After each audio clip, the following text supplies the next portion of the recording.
आप्यायन्तु ममाङ्गानि वाक्प्राणश्चक्षुश्रोत्रमथो बलमेन्द्रियाणि च सर्वाणि सर्वं ब्रह्मोपनिषदं माहं ब्रह्म निराकुर्याम्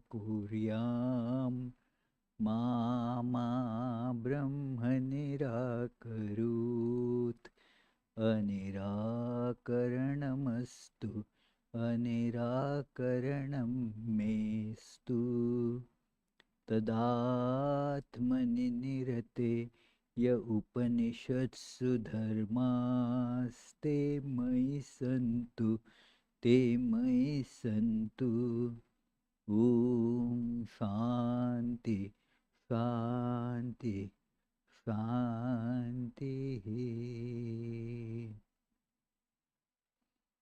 Om. May all my limbs attain strength. May the body, the mind, all the sensory and motor organs, they become powerful and efficient. All is verily the one without second, absolute, conscious, blissful existence, the Brahman. Let me never deny Brahman. May the Brahman never reject me either.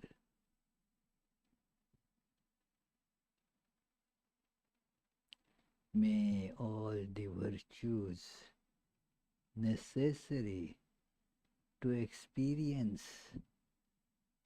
the Brahman, the oneness in life, be with me. Om. Peace, peace, peace.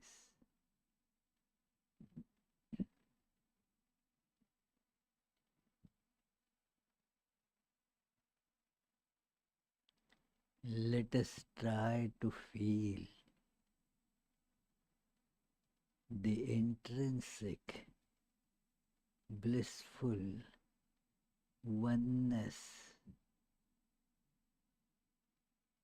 of Brahman, which is our true nature,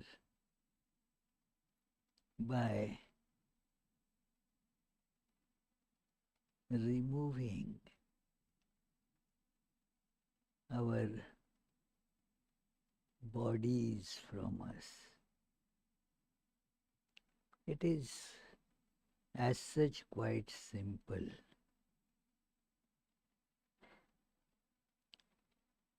Just as we remove our coat, so the body also can be taken out. In fact, we do it every day as we go to sleep. We take the body out, as it were. We are not in body then. So let us imagine we have taken out our body and then put it on a hanger to use it later.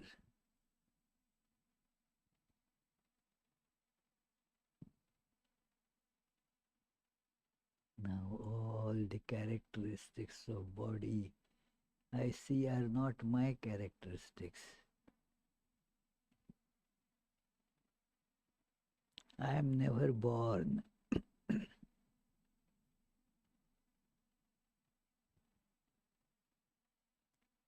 Never will have death. It is only the body that is born and dies. I am not that.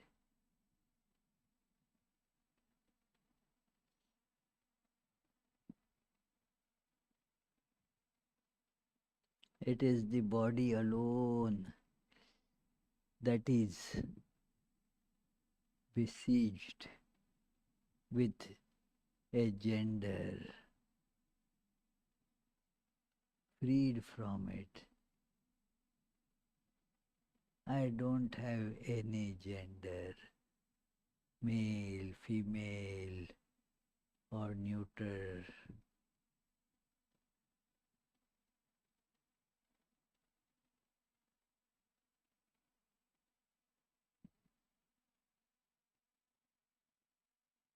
I have no limitation in space. Just when identified with body, I have a location. Otherwise, I am all pervading.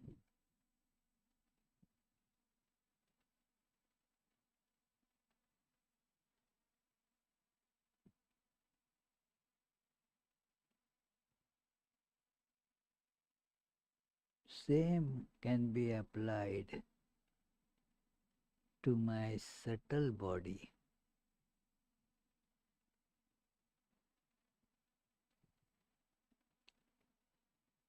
The mind, the intellect, and all that. I am not that either.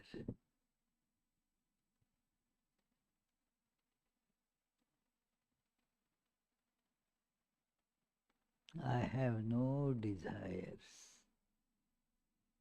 because they were only in the mind.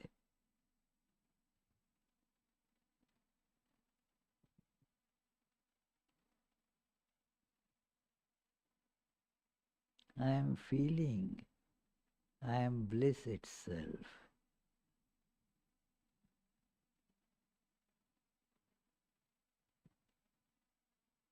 Because I am all that is.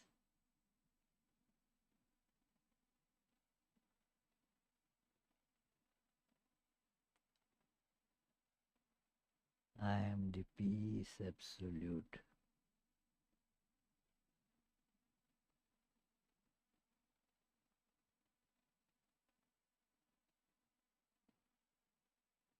Let us feel this truth.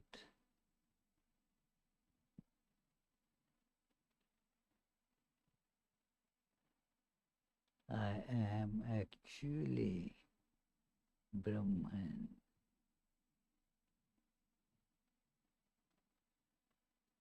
Om. Peace, peace, peace.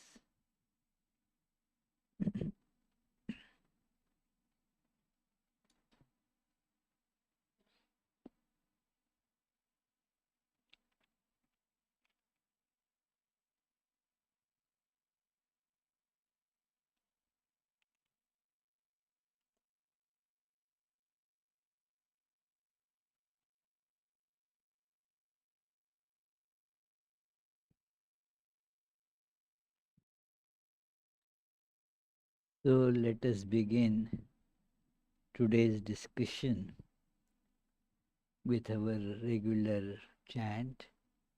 Please recite it as loudly as you can. Being 184th class, I think you all have memorized it by now. So recite it, please.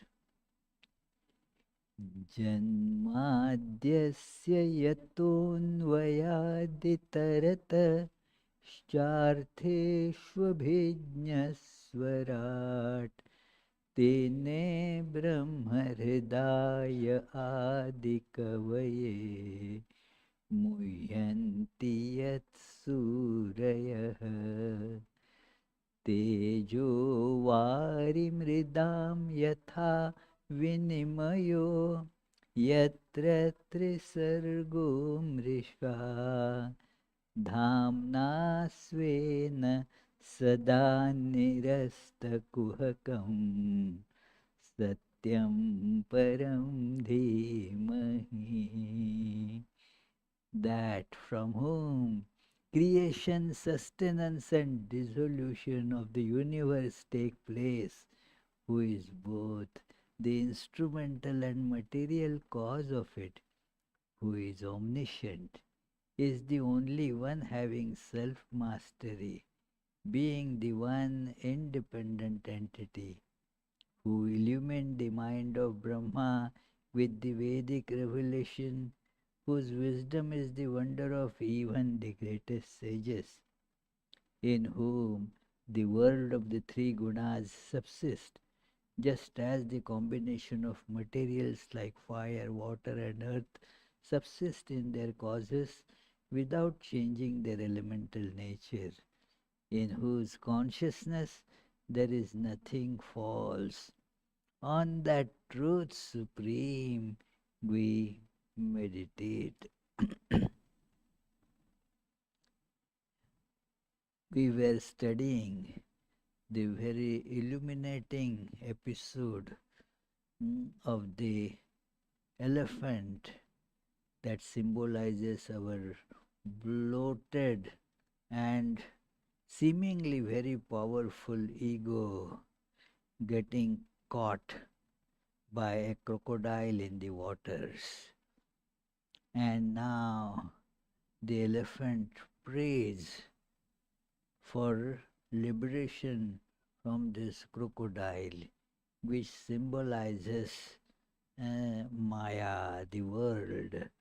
The two jaws, they represent the worldly dual throng. We are caught in it. It is Maya is that. It is neither existence nor non-existence. Something inexplicable.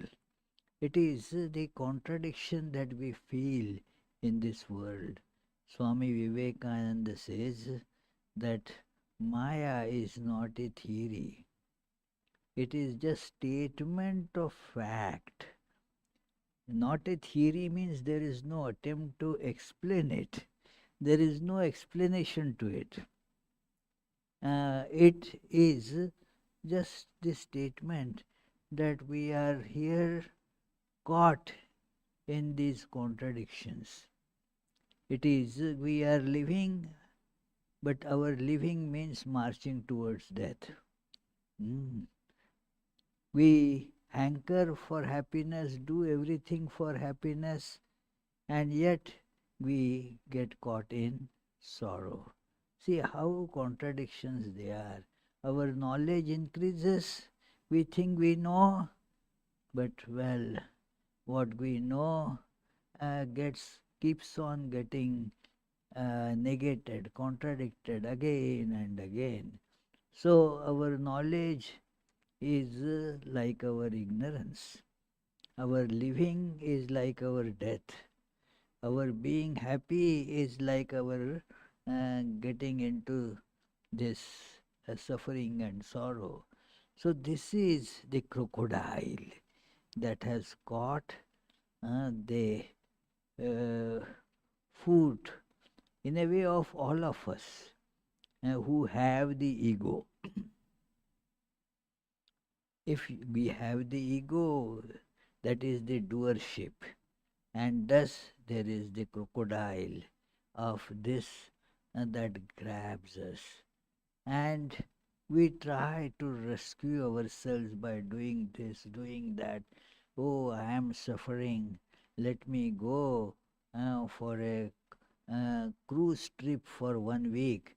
That will set everything quite nice. Or let me do something else. We do all that, but everything is having the same inherent contradiction pervading them, and therefore we don't get any respite. That is how the powerful elephant tried to get freed from this crocodile, but can't get freed. And then you think of the Lord who can save me. It is they. Then one thinks, who can protect me? Who can save me? It is only that divine that can save us. Nobody has power except that. Like that Shankaracharya's that beautiful poem, Shiva Paradha Kshamapana Stotra, that a soul prays because sees that, oh, the time is consuming my life every moment. That sea, it says, Pasha, that every day the life is going away, and then the time that is gone, never to come back again. It is, and Lakshmi, Toya, Taranga Bhanga Chapala, whatever riches I have collected, it is, they are just go frittering away. It is the money is so, what is called chanchal. It is like the waves on the water. So comes and goes. So therefore, tasmat, therefore please, raksha raksha adhuna, that you please protect me, O Lord.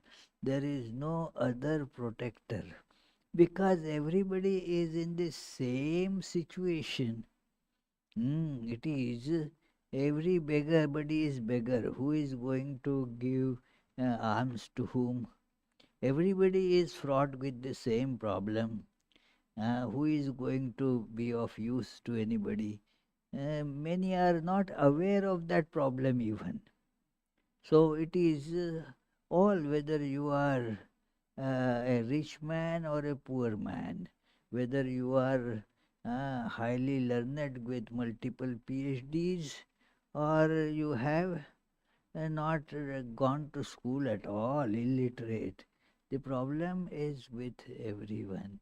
So nobody else can come to our rescue because they also are imprisoned like us. And therefore, the only one that can rescue is the one who is free. And we therefore pray to the free one and to Raksha Rakshadhuna, please free. And that is how the elephant started praying to God. And it is a beautiful process shown that as one concentrates on the God, we have an idea of God, each of us. And then our idea of God depends on us. It is as there is a very beautiful lecture of Swami Vivekananda in Jnana Yoga. What, studying again and again. And that is the Maya and the evolution of the concept of God. We use the God to evolve. And as we evolve, our God also is evolved. Try to see this. As we evolve, our God also evolves. It is like when we are climbing on the mountain, and we go to a higher level as we climb, and our vista also changes accordingly. So, thus we see the God that the elephant was praying for to begin with, and now all the external forms of that divine disappear. Only the uh, essence, formless essence that survives. So there you can see the elephant is now feeling the freedom that it is, and then again after that the elephant sees that uh, from that formless reality comes or appears the form of God who kills the uh, that crocodile and then rescues the elephant thereby. As the ego elephant became void, it got released. That is the beautiful description. When the ego is gone, then only you get release. The ego elephant was released because it was gone. Zero, nothing remained. When the ego is crushed, then we get relief. So, uh, that the crocodile revealed itself as the cursed Gandharva, and then that celestial body, it again went back to that celestial body. And then this story we saw that uh, because of its action, it got the curse that you will become crocodile because it pulled the leg of a sage. Okay, now you have become that being your job. You become, instead of a celestial being, you become that creature that has this job of catching creatures underwater, pull their legs. So it became a crocodile. It is our actions that give us our next birth. It is not the curse. Curse is only being that this is going to happen is being just told. It is whatever was going to happen is because of your action. And that the sage happened to see and tell that this is your tendency, that and thus your tendency will get now a proper form. That is how our desires and whatever we do with those desires gives us our next birth. If we lead a human like life and directed to the ideal, then okay, we may get the human birth. But if we have been just fostering the animal tendencies, then why human birth? You will settle for an animal birth where all these animal tendencies can be worked out better. They get better scope. In human beings, most of these physical tendencies, they don't get much scope. In fact, there is the limitation and also there is the prick of conscience. It is that, oh, I ate a lot today. I should not have eaten so much. You get a prick of conscience. Mm, I should not have done this that I went to do. It is every enjoyment in human life comes with a prick of conscience. Oh, I shouldn't have done that. So, therefore, you cannot really even enjoy properly. In an animal body, it is fine, that a dog doesn't have to worry, oh, should I eat this? It doesn't have to worry if it has enough fiber or not, doesn't have to worry too much sugar or not. No, eat whatever is. no problem. The pet dogs are different. Forget, they get all the human problems. But otherwise, the dogs, the pigs, those bodies are better. So we get then such body. This is how the tendencies and action determine the birth. So who was he became a crocodile. But then, after the vision of God, he again got released from the crocodile body and assumed its celestial form. Didn't get liberated, only got liberated from this crocodile body and assumed its celestial, that Gandharva body. That's all. The elephant, on the other hand, got liberated. It is the difference is that the royal elephant got freed from the bondage of ignorance at the sight of Lord Hari, because the elephant was praying mm, to Lord Hari, had developed devotion. Crocodile didn't pray for that. It is the elephant, the ego, wanted to get release from this bondage of ignorance, and so God gave him that. Whatever you ask of God, you get it. If you ask of God, oh Lord, give me lot of money, you will get it. The problem is, then you will repent. Why did I ask for it? And it is all like that. You may keep on asking God, God, give me my green card, and then God will give you. But then, why was I asking for that? It is everything you ask and it shall be given unto you. But what should we ask? That remains the question. That ask nothing.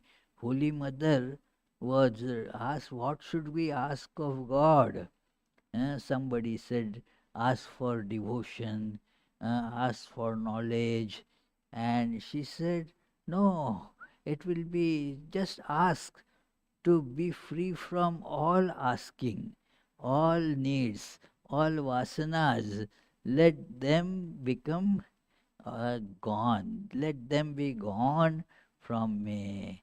That is the proper thing to ask. So this elephant that lost all this, the desires, and wanted to be just merged into the divine. And so God said, okay, you will get that.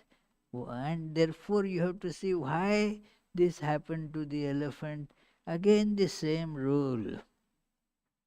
There is a past. It is the past was there.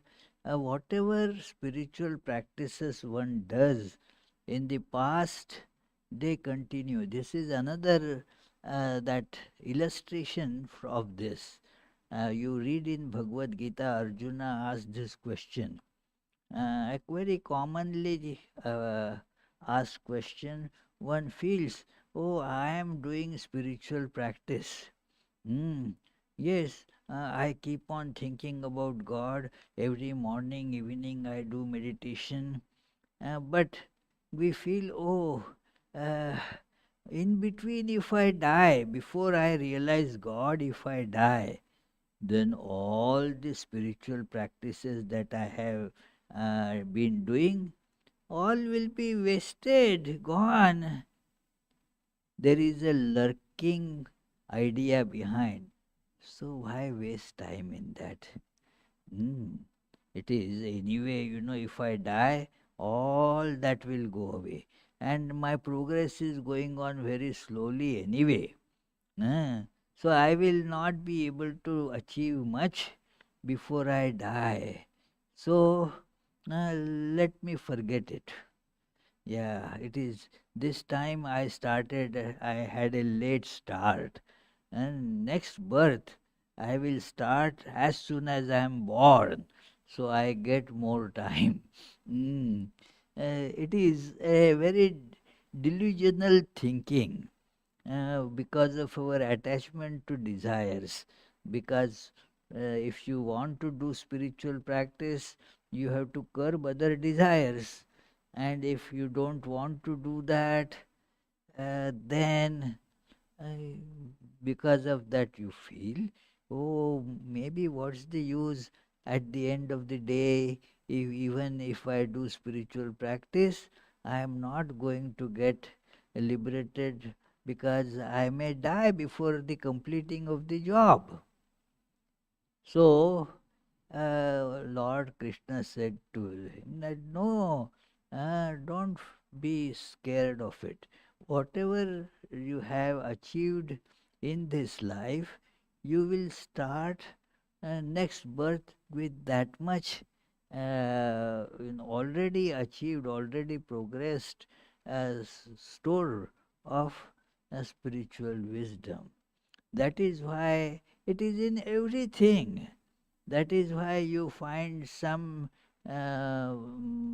children, they right from birth they are mathematics prodigies.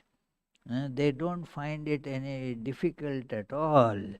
Uh, it is for me. It used to be a big struggle to learn simple arithmetic and so forth. But for some it was a gift because they have practiced it in their last birth. Uh, I had terrible drawing skills. It is really terrible.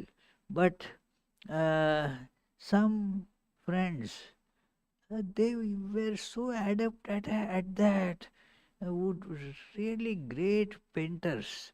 And I was amazed how could they draw like that. Now they have practiced it in their past birth, so they have it now.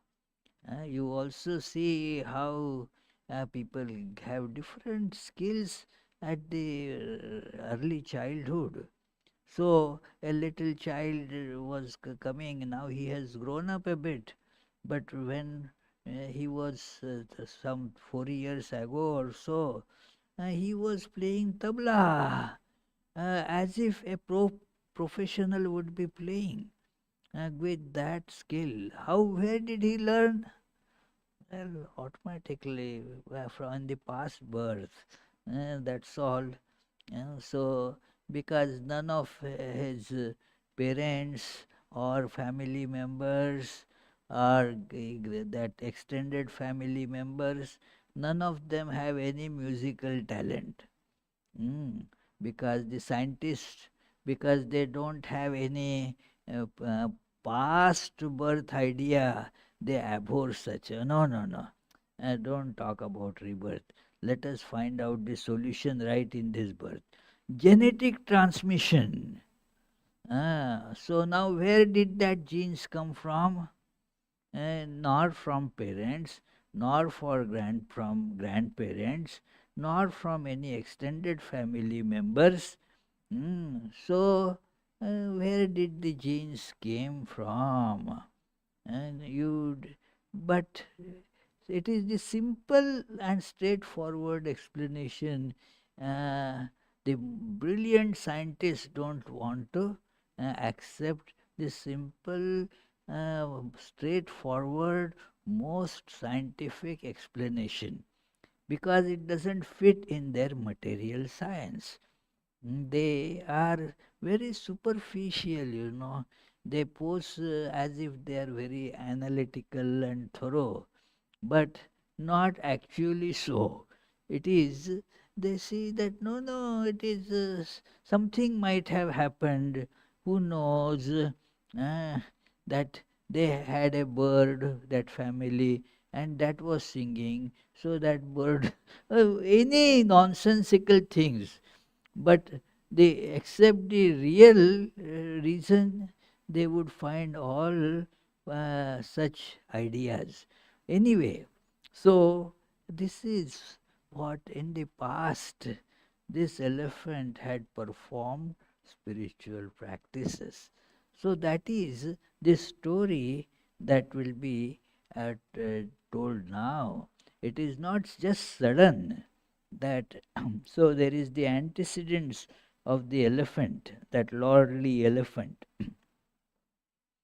And as for the lordly elephant, he was freed from the bondage of ignorance by the touch of the Lord, and he got a form resembling that of Lord himself, having 4 arms and yellow wearing cloth, pitambara, hmm?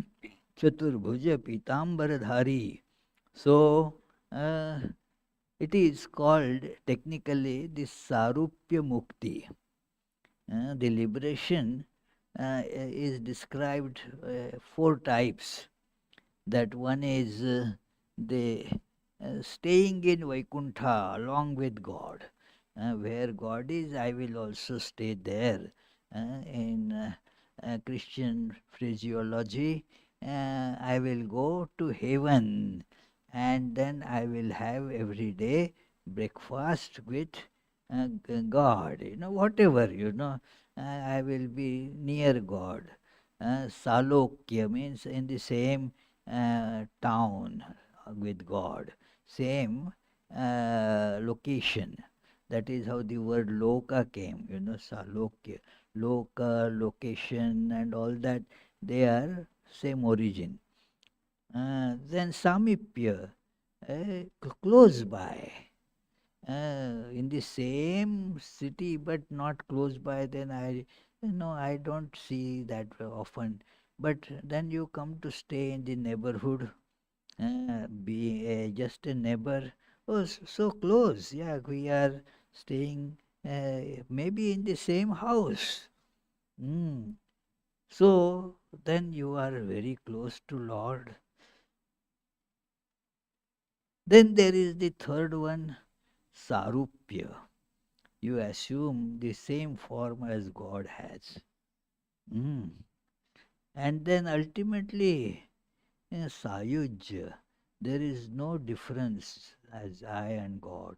These are the different levels of liberation described. Uh, what did I tell you, Rajgopal? What 4 levels? Huh? Come on, count 4 from the beginning. Huh? Salokya, then Samipya. Hmm. Ah, and Sayujya. So, these are described in scriptures. There is that uh, it is so they here he got this Sarupya liberation, assumed the same form as Lord. He was in his previous birth Indradyumna, the well-known king of the uh, Pandyas in the Dravida country.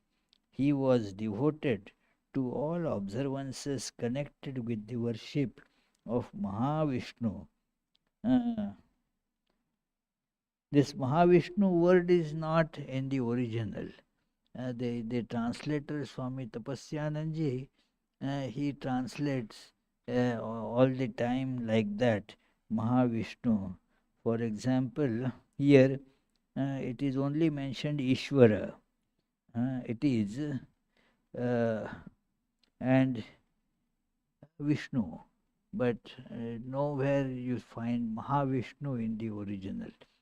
It is, but he was in his previous birth Indradyumna, a well-known king of the Pandyas, and he was very devoted while staying at an ashrama in Kulachala, that is Malaya mountain, as an ascetic wearing matted hair, observing silence, and practicing control of mind. He was, after his bath, engaged one day in devout worship of Sri Hari, the undecaying being. Just at that time, the great sage Agastya, surrounded by numerous disciples, happened to visit his ashrama. The king, who was sitting silently in solitude for his worship, did not do any obeisance or give any reception to the sage, whose anger was provoked by this conduct of his. He thereupon cursed the king thus: "May this evil minded fellow of undisciplined intellect, who has insulted holy personages in this way, sink into the blinding darkness of ignorance. He has shown himself to be stupid like an elephant. I curse him to become in truth like that, an elephant immersed in the dullness of ignorance." So that is the curse. That now you acted egotistically like that, and so you go become an elephant. It is big body, big ego. Do not pay reverence to anybody. So you become a creature like that. So it is. But he did not pay attention to a group of sages led by Agastya. So, but then all such curses, they eventually prove to be boons. So this king accepted the curse, like we saw that various Krishna took the curse, Vishnu took the curse of the devotees. Okay, you curse me, I will take the curse, no problem. So, uh,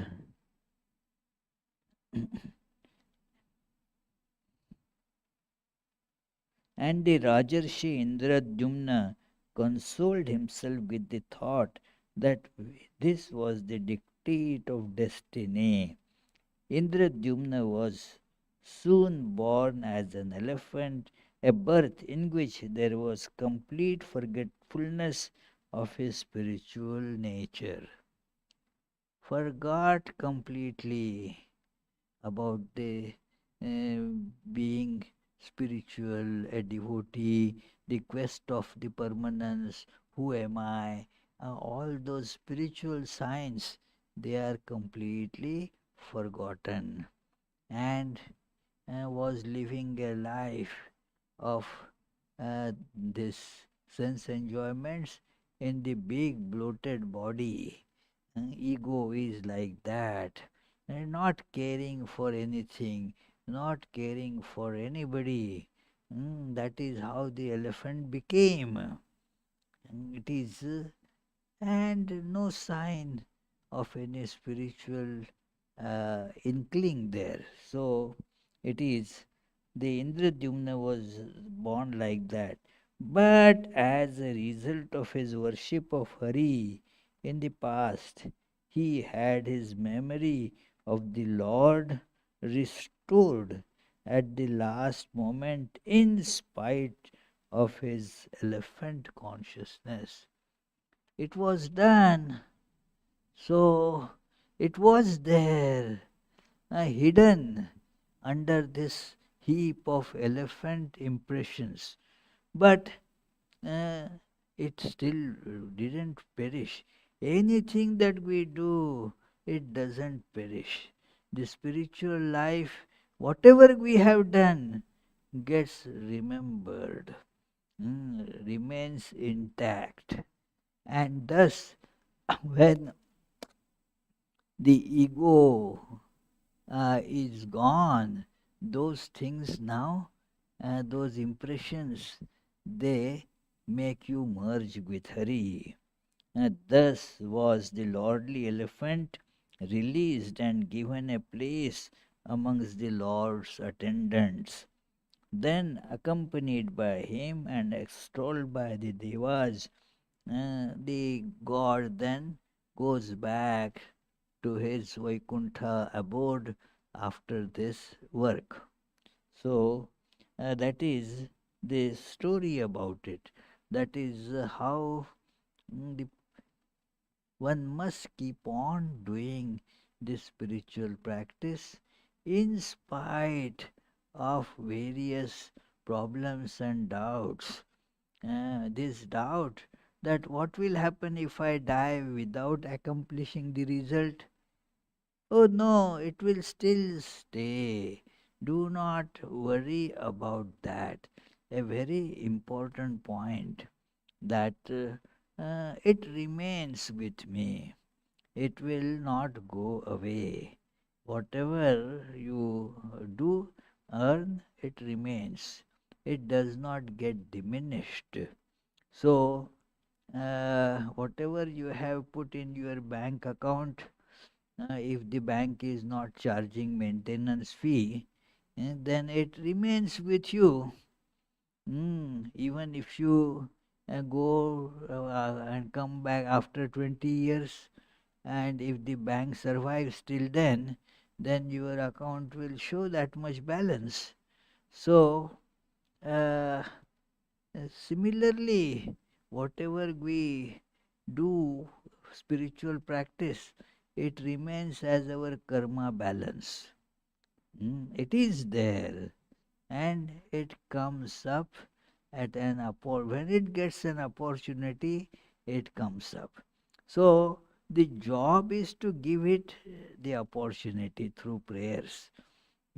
How will it come when the other things heaped upon it are gone? As long as that elephant's ego was dominant, those impressions could not come up. They didn't get any chance. Oh, I am great. I am going to do this. Then those impressions of devotion, just think, will they get an opportunity? And they thus don't get an opportunity, but don't get destroyed.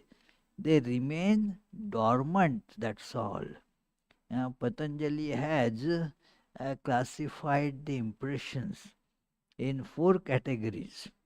It's a very beautiful and psychologically a very illustrative aphorism there.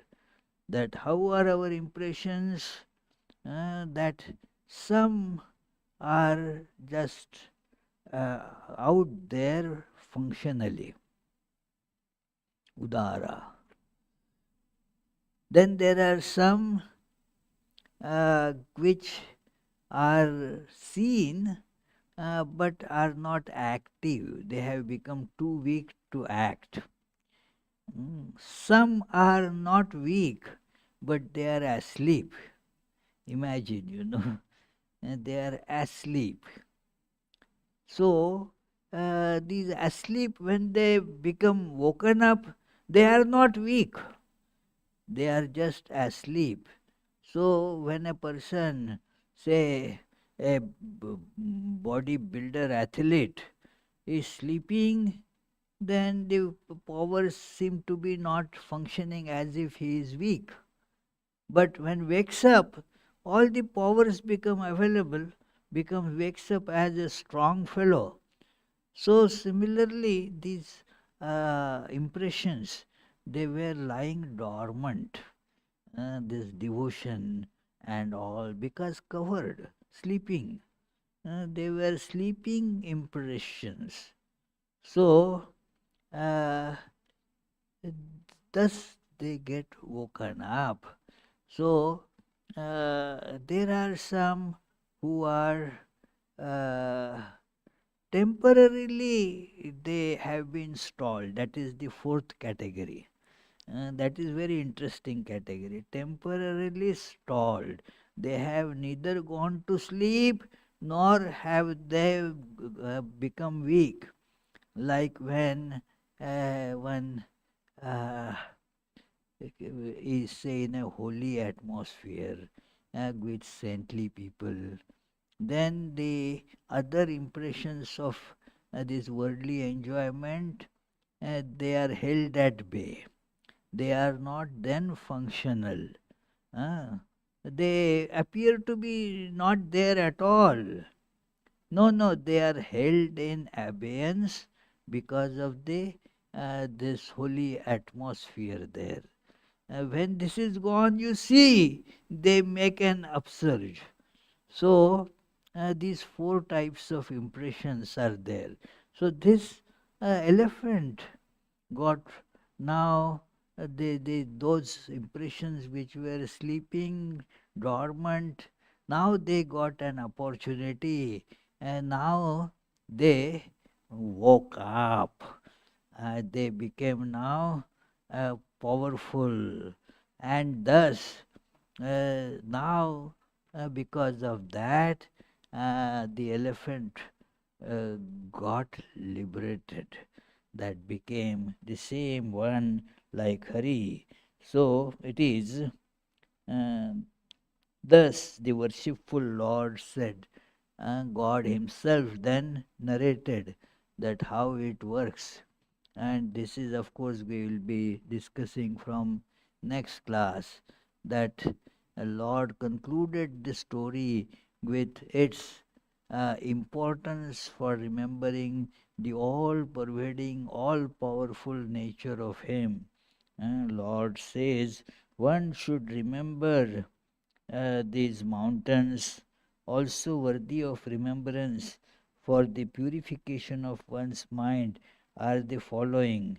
These mountain peaks constituting the stations of Brahma, Shiva, and myself, the milk ocean where I have my abode, the luminous continent of uh, Shweta to so dear to me.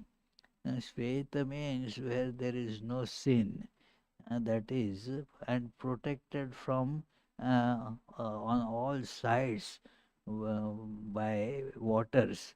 So no external influence will come there. So my devotee Rishi Narayana, my part Bhava, and the greatest of the Bhagavatas, Prahlada, my incarnations, describes all other incarnations. Now think of all that. The Lord says that I sport in all these ways. So, uh, by remembering Him and His sport, this story becomes very useful to us in spiritual life. From next class, this year we won't have any more Bhagavatam class. We will start only from next year to 2025, and we will begin in 2025 the very famous charming story which is sung by poets, is described in all the different Puranas. Uh, I used to listen to that story in amazement in my childhood when my grandmother used to tell these stories.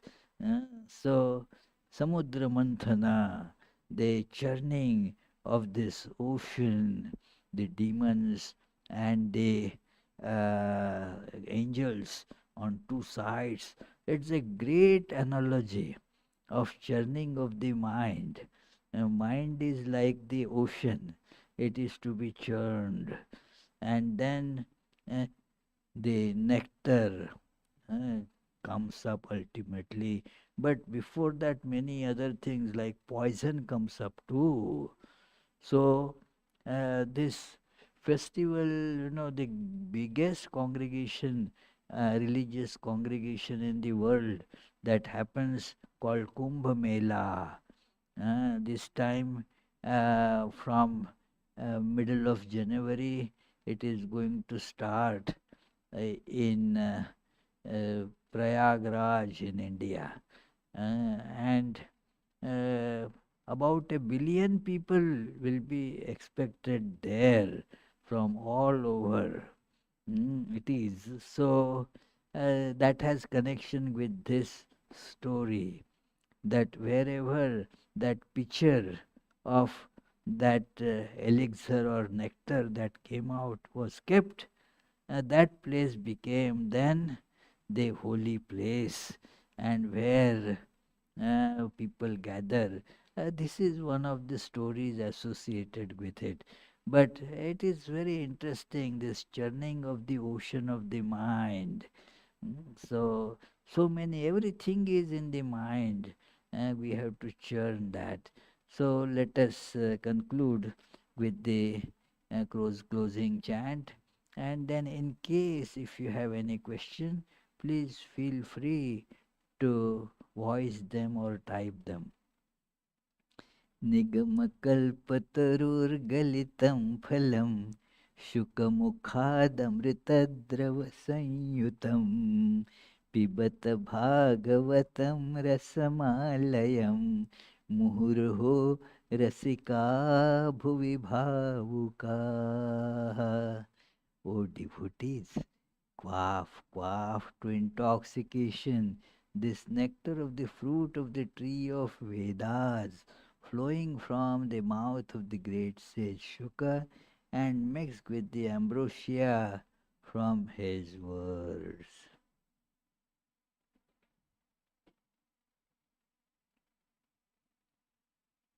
Anybody has any question? Oh, our Adi Maharaj has a question. Do you have the microphone?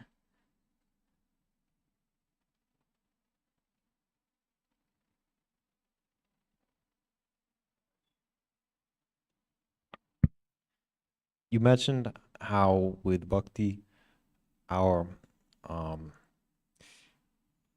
our bhakti evolves, and so does our or we evolve, and so does our conception of God. I'm wondering, does the conception of Maya evolve as well? Conception of the Maya. mind. Maya, yes. Conception of the Maya also evolves. You are right. It is described only as a conception of evolution of God. The Maya also evolves. You see, in the beginning, one doesn't feel the power of Maya. Oh, it is all, we try to explain it away. Where is Maya? I don't see it. But when we practice spiritual disciplines, we start seeing the work of Maya also. Our understanding of Maya evolves for sure. As our understanding of the God evolves, the understanding of Maya, the power of the God, also evolves. It is, we start feeling it more as the power of God, the Shakti. It is as our spiritual practice enhances and we start feeling the divinity, we start also feeling the power of that God. It is just as the your knowledge of God evolves. It is, compare it like the knowledge of electricity evolves. You know more about electricity, and thereby you also know the power of electricity. Both become known. It is because knowledge is power, and therefore you need to have more control also. So this is how the Maya also evolves. Means our understanding. God does not evolve. Our understanding of God, our understanding of Maya evolve as we evolve in spiritual practice. Very correct. Any other question? Oh, It is exactly the diagonal, that Ishani is asking questions, sitting there. Ah, you Adi sitting in this southwest and she is sitting in the northeast. Mm.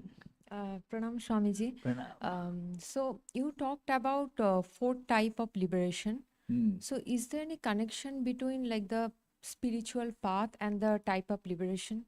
Like what kind of spiritual practice is someone doing? That is true. Yeah, you are correct. There is a connection between them.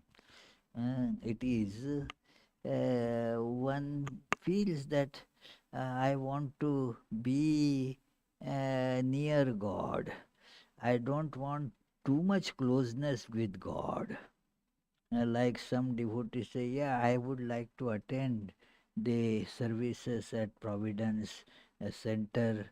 Uh, yeah, and every day I would like to go there. When I suggested, why don't you come and stay there? No, no, no, that is, I don't want to stay here. It is, I want my space, my liberty. So, with God also, we can get such feeling that, okay, yeah, I want to keep meeting God now and then. So you have that kind of liberation. It is liberation because you are not afflicted by world anymore. So in that sense, it is liberation. But if you want more closeness with God, okay, then you stay in the same house where God is staying. So you are more close with God. Want to be still closer, this it is all, then you have your spiritual practice accordingly changes, that removal of the distance between I and God. And then you get that kind of liberation where there is no distance. Sayujya mukti, sarupya mukti, then sayujya mukti. Accordingly one gets as per one's intentions and practice. Correct. Yeah. Any? Oh, you have a question, Raji. Okay. Yeah, why middle should be deprived, So it is two ends now. So, Pranam Maharaj. yes, pranam, pranam. So you described the four types of impressions by Patanjali. Hmm. One is the impressions that are weak, and the other is the impressions that are sleeping. So, under what conditions do impressions become weak versus sleeping? What? Weak. It is if you consider some impressions to be bad, not helpful, rather destructive, you take the measures to weaken them. It is the method given by Patanjali is to implant those which are opposite to it, and thus they get weakened. It is, I told that incident about a weed growing, and it was so powerful and so fast growing, it covered the fields all over. And from our compound at our center there in Nagpur, we tried to take it out, pull it out. It was not working. It again would come. We uh, took out all, burnt it, still it came. So one agricultural expert, he said, that's not the way. I will give you some other seeds. It is put them, plant them, and then this that is stronger than this one. Moreover, it doesn't cause those health issues caused by this weed. So plant them.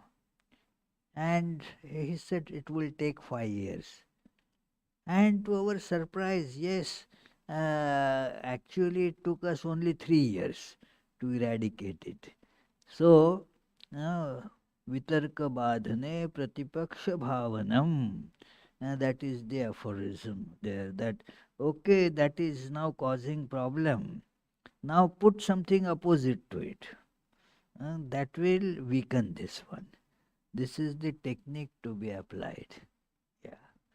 If you feel that some impressions they are weakening, they are harmful for my spiritual life, they are very strong. What to do with those tendencies now? Okay, apply opposite tendency. It works. Strengthen the opposite tendency, and that will help us to get rid of it. Any question upstairs? No. So let us conclude with the closing prayer. As you all are aware that coming Wednesday, we will have our lectures here Saturday, Sunday, Tuesday. But on Wednesday there is the special function, that is the Kalpataru Day, or the 1st January.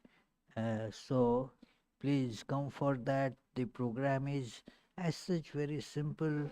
There will be the uh, readings, singing, discussions, and uh, some reflections, and potluck uh, dinner, potluck lunch. And then there will be the a show about what we did during 2024, uh, to get a quick 1 or 1.5 hour view of what happened during 2024. Our Abhijit collects it every year.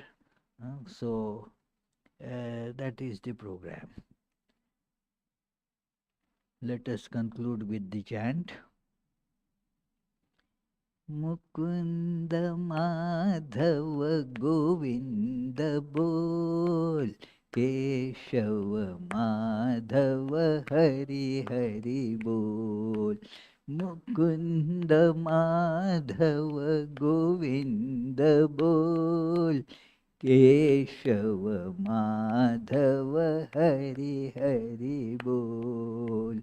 Hari Hari बोल, हरि हरि बोल, हरि हरि बोल, हरि हरि बोल. कृष्ण कृष्ण बोल, कृष्ण कृष्ण बोल. मुख्य कृष्ण बोल, कृष्ण कृष्ण बोल. मुकुंद माधव गोविंद बोल, केशव माधव हरि हरि बोल. केशव माधव हरि हरि बोल.